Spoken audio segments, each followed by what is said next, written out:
She's gonna make you blush. She's a real delight.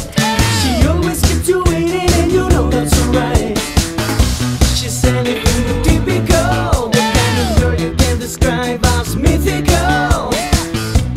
How can it be possible that my mind can deny how my heart is beating like a drum? We'll be up. Bueno, estamos aquí recibiendo una nueva distinción para Enjoy Chiloé.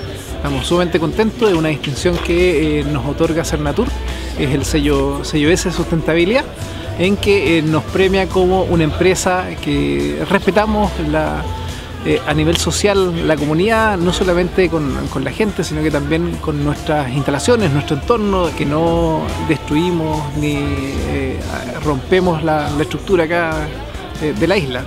Bueno, la distinción de sustentabilidad turística, que la podemos ver con un sello S, lo que respalda es que el empresario del alojamiento turístico tiene prácticas sustentables y que esas también son medidas con estándares internacionales. Bueno, la ventaja es que tú estás trabajando con un turismo responsable, en el que te preocupas de que tu entorno y sobre todo se integra en la comunidad y se respeta el medio ambiente. We'll be up.